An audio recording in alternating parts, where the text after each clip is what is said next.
Welcome back to the channel, friends. Today I want to talk about 2 tips to massively level up your D&D game today. I ran a game last night and these 2 things really stood out to me, partly because one of the players at the table is getting ready to try. They're running their own game for the first time, and they asked me, how do you get people to care about stuff in your campaigns? How do you get them to follow the plot without controlling them? And this was a really good question. And I really have 2 answers for it.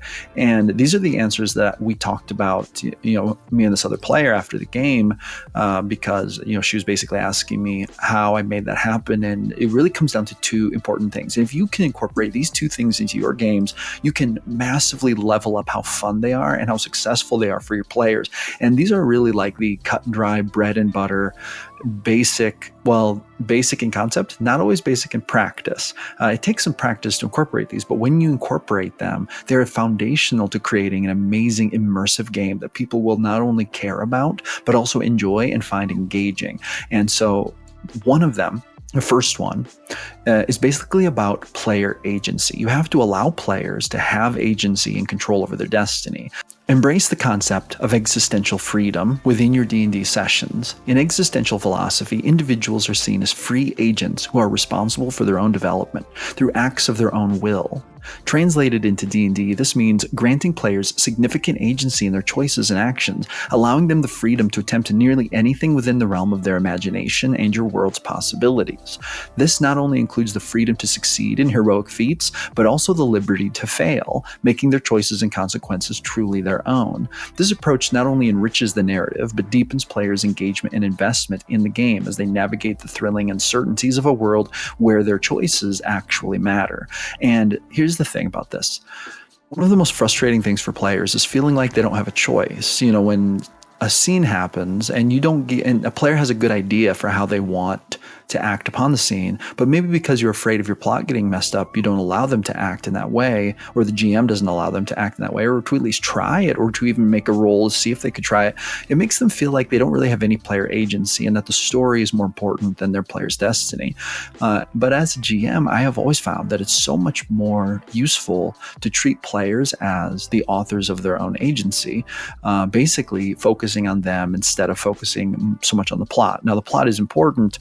However, the plot may change because the path of the characters may change, and so that will change the way that they engage with your plot. And so if you can give players this agency, it makes them feel like they have control over their destiny. And this is so much more fun than a game experience where maybe the person feels like, well, nothing I do matters, I'm not even allowed to roll for this, I want to try this, but because there's not a technical skill for it, I'm not allowed to.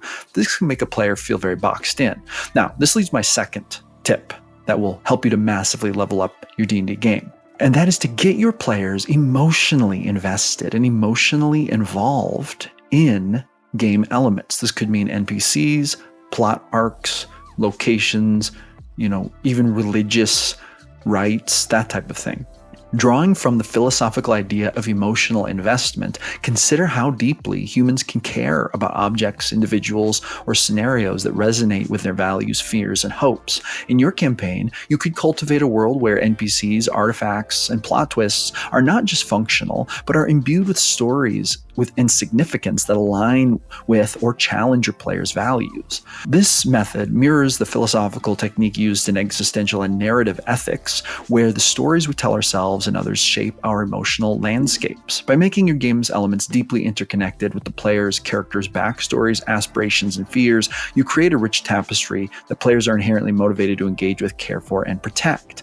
I remember one of the most memorable NPCs who ever joined one of my player groups was a little girl who they actually landed in a city, and their group was walking through the city on the way to the tavern, and they saw this basically like a priest woman, sort of like a nun, whipping this little girl on the side of the street as if to be punishing her for something she did.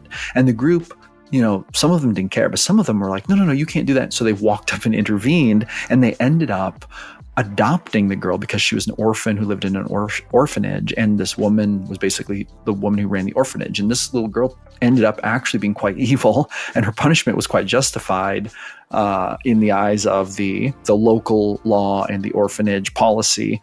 The things she did were definitely worth the punishment she received in their eyes. However, because the party took pity on her and brought her in and adopted her, fed her, clothed her, gave her equipment, made her a part of the group, she was incredibly loyal to them, but she still is very mischievous and actually kind of a dark, evil character. And she grew up to be like an assassin type character.